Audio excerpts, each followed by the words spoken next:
So, day, binuksan na natin yung ating mga window, day. Ito yung window 1 natin, day, at ito yung window 2 natin, day. At ito, day, morning ngayon, day. So, yung morning sa'yo, day, is, alam mo, day, yung may mga ibon yung mag-tweet-tweet, day. Palagi yan sila kumakanta sa buntag sa'yo, day. So, andito si uncle ninyo, day. Hi, uncle! Good morning! Magatikos, may buntag sa inyo.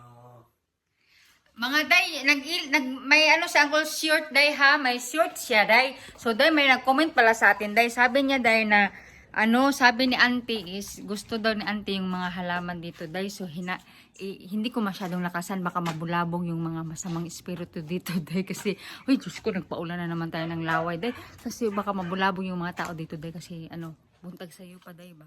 So, day, pagkita ko sa inyo yung mga halaman natin, day. Ito yung mga halaman natin, day. Dito yung tanglad namin, day. O, yan yung tanglad namin, day. Tapos, yung iba is yan yung mga, mga tanim ng may-ari dito, si nanay. Tapos, day, yung ano pala, yung update sa ating kamatis, day, is tignan nyo, day.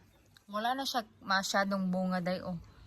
Wala nang bunga yung ano natin, day. Wala nang bunga yung kamatis, day. Tapos, day, tignan nyo, day, yung parang may rose dito, day, ba? Nakaka-amaze lang day kasi alam nyo pag mag 6 PM na or 5 PM pataas na day, paghapon na ba day is yung aroma ng rose day is kanang sobrang lakas ng aroma ba kahit nasa loob kami ng bahay ni Uncle day, sobrang lakas talaga ng aroma ng rose day. So ito yung rose day, papakita ko sa inyo day ha.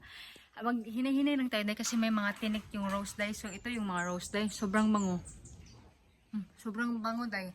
Marami dito kadalasan pag maaga day, maraming mga bubuyog nga day. Bubuyog ba yung tawag nun sa Tagalog day? Basta mga honeybee. Honeybee ba day? I-correct niyo na lang ako day kung ano yung mga pinagsasabi ko kasi hindi ko masyadong alam yung tawag sa bubuyog. Bubuyog naman siguro yung Tagalog niyan day, no? So day, yung mag-prepare tayo ngayon ng breakfast day. So, nagsaing na pala kami ng rice ni Ramboday. So, nagsaing na kami ng rice ni Ramboday. So, ito yung rice ni Ramboday. Uy, Diyos ko, tika muna. Bigat ng cellphone. So, yan yung rice ni Ramboday. Budget yan ni Ramboday for 1 month. So, yan yung budget ni Rambo. Tapos, kukunin muna natin day yung ano day. Yung mag-refill tayo ng gatas day ba? Kasi morning ngayon day, mag-refill tayo ng gatas.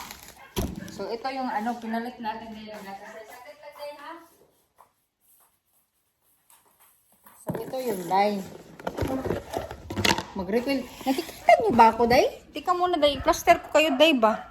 So, pasensya nyo na minsan, day, yung ating bread, day. Kasi low quality yung ginamit natin na bread, day. Kasi wala tayong pambili, day. Diyos ko. 4 days si auntie ninyo ngayon, day. Nakikita nyo ba ako, day? Sakto lang ba yung pagka-plaster natin sa inyo, day? So, ito yung binili natin, day, sa ano, day. Sa tawag nito, day. Yung sa Siapi, day ba? Nagpalit kita ng gatas, day, na Bear Brand, day. Grabe yung gusto ko talaga day dito sa gatas day kasi ano yung ano niya day ba? Tawag nito day yung sobrang ano ba? Sobrang safe ng bubble wraps niya day ba? Char! Bubble wraps! So day malapit na maubos pala yung ano natin day ba? Yung ating kape day. So mag-o-order na naman ako day ng ano. Yung ano natin yung rice coffee. Ay hindi siya rice coffee day. Ano na siya na version yung o-orderin natin day. Yung ano corn coffee. Yung ni-recommend sa atin ng ating mga ka-auntie day. So yun yung o-orderin natin, day. Tingnan mo, day, nagsisingot na ako, day. Buntag sa'yo, pag day, sobrang init talaga ng panahon, day. Sobrang init talaga, day. Promise, day, uy.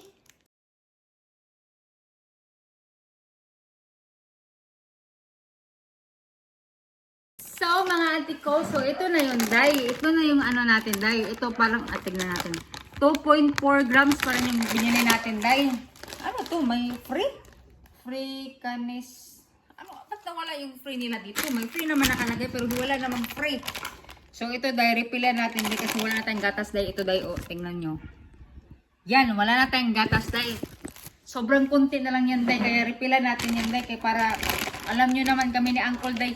Maano talaga kami sa gatas day. Yung mahilig kami talaga mag-ano ng gatas day. Maglanlan, magtimpla.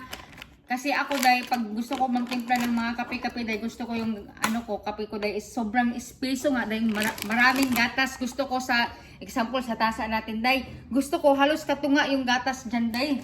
Sa ano, gatas ko day. Ganyan ka-espeso ang gusto ni auntie day. So ito day, repelan ko muna day ha. Tag-repelan ako ni siya day. Pasensya na minsan day magtagalog tayo day kasi yan man yung naaga natin day magtagalog day. So ito day okay na to day kay puno-puno naman day. So, pusta na naman tayo, day. Itong gatas namin na ito, day. Hindi na naman to aabutan ng isang buwan, day. Kasi yung una, hindi yan inabot ng isang buwan, day ba? So, ito na yung first batch ng gatas natin, day. Yan ay, day. So, siguro, day, balikan ko na lang kayo mamaya-maya, day, ha? Pagkatapos natin dito, day. Sige, day!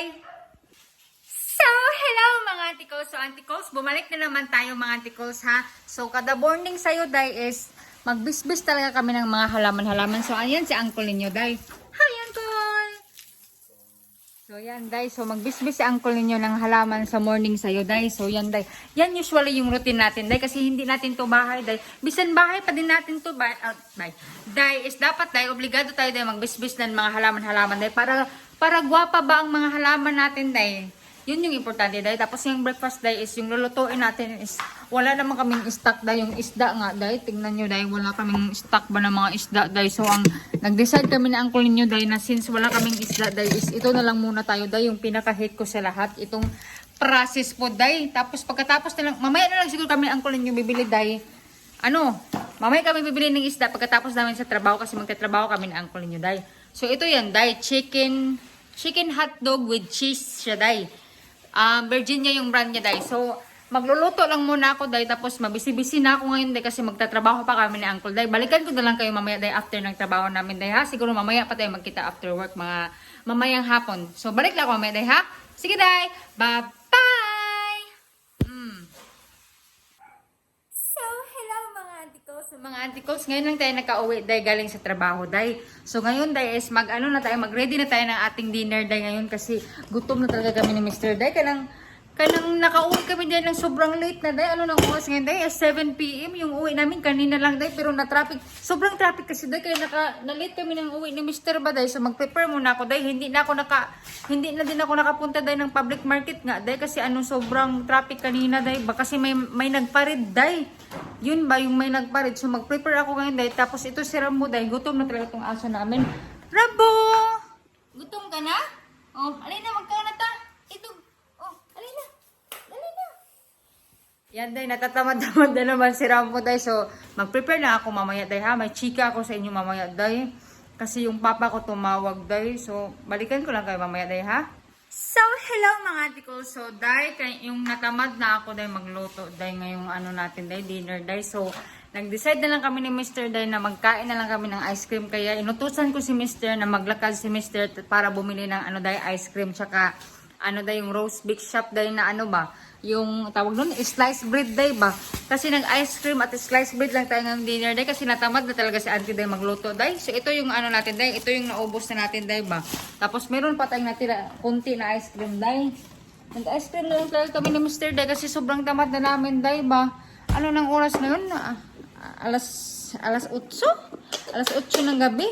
So, ito na lang yung natira sa ice cream natin, day. Tingnan nyo, day. Yan na lang, day. Ano siya, day? Cookies and cream yung flavor niyan, day. Paborito ko yan, day. Cookies and cream, day. Masarap yung brand niya, day, na day, ba? Yung, tawag nun? Hershey na cookies and cream. Masarap yun, day. Pero mahal nga lang, day, eh. Pero okay na yan, day. So, day, may ichichika ako sa inyo, day, ba? So, maupo muna tayo dito, ha. Day, ba? Si papa ko, day, is tumawag sa akin kanina, day. Tapos, yung sabi ni Papa sa akin na may kasi siya tungkol kay Mr. Naalala nyo pa ba day yung natin day doon sa ating Facebook day na sumayaw si Mr. day ng i-insert ko lang yung video day, ha. Yung sumayaw ba si Mr. day?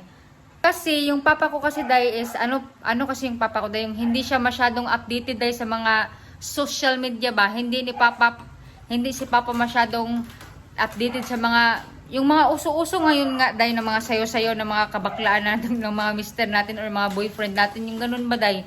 Yung mga partner natin, day, na mga magbakla-bakla sila. So, yung papa ko is, kasi yung papa ko, 60s or batang 60s yung papa ko, day. So, hindi masyado si papa relatable, day, yung mga jijimon natin ba, sa kamunduhan ng sukmed. So, yun, day, ba? So, sabi ni papa sa akin is, tumawag siya sa akin, day, at sabi niya na, bading ba daw ko, no? Or bakla ba daw yung mister ko? Sabi niya, bakla, bading ba si Champ? Yun ba? Tapos sabi ko, hindi naman siya bakla. Yun yung sinabi ko. I know, pina-inexplain ko kay Papa Day na, kasi Papa, nagkatuwaan lang kami ni Mister, yung ganun-ganun ba. Pero hindi ko alam Day na parang si Papa kasi, hindi po talaga si Papa sanay Day ng mga social media Day. Hindi nga si Papa marunong Day yung mga touchscreen ng mga cellphone. Hindi si Papa marunong ng mga gadgets. Kasi yung naanda ni Papa Day is since batang 60s nga si Papa, di ba may iba namang senior citizen natin Day na mga marunong mag-touchscreen yung ibang mga senior citizen or yung mga may edad na ba natin na mga papa, yung ganun ba? Marunong mag-cellphone. Pero yung papa ko Day is siya Day, yung hindi talaga siya, wala siyang kamundo-mundo masyado Day sa mga social media nga Day, yung mga touchscreen Day. Parang talaga Day, yung nabaguhan lang siya kasi hindi sana yung papa ko makita si Cham na nakapalda, na naka-crop top na may mga bulbul pa yung mga tiyan ni Uncle ninyo Day na nagsayo-sayo Day. Basta lagi Day, sobra na akin na shock Day. Sinabihan ko si Papa na, Papa, joke-joke lang man namin yun ni Mr. Papa. Hindi naman yan bakla yung aking Mr. Papa. Pure lalaki naman yan, Papa. Kaya nga na mahal ko yan, Papa. Bito, Day. So, yun lang i-share ko sa inyo, Day. Pero pina-explain ko naman sa Papa ko, Day. At naintindihan naman na ni Papa. Pina-explain ko pa unti-unti sa kanya yung sitwasyon na yung nag-ano lang kami ni Mr. ba? Yung nag-fun lang kami ni Mr. So, ito si Mr. Day. Tatanungin natin si Mr. Day kung ano ba yung masasabi niya dun sa nakita ni Papa. So, hi, Uncle! Naman antikos. So, anong masasabi mo sa ni Papa na hindi kasi si Papa sanay sa mga social media nga? So, yun yung akala ni Papa. Akala niya na bakla ka daw. Nahiya ako kasi first time na nakita yun. Kasi hindi kasi si Papa talaga dahil sanay sa makita si Cham na nakapalda na nagkasayo-sayo ng mga ganon. So, i-explain ko naman kay Papa na wala lang yon, yung mga katuwaan lang natin yun kasi si Papa batang 60s, hindi siya masyadong updated sa mga social media dahil yung mga touchscreen kaya na showkid lang talaga yun si Papa dahil. Kaya nga yung na-shock siya sa pagkakita ng sayaw ko. Parang babae yun. Pangit ang katawan ko. Nahiya ko.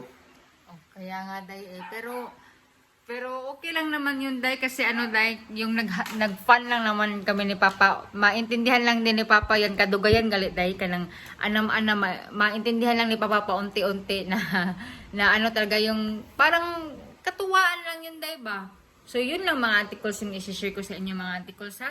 So, matutulog na kami ni Mr. ngayon kasi magtrabaho pa kami bukas mga Day. So, sige na articles, matulog na tayo mga articles. Good night sa tanan. Amping tang tanan mga articles. Bye-bye!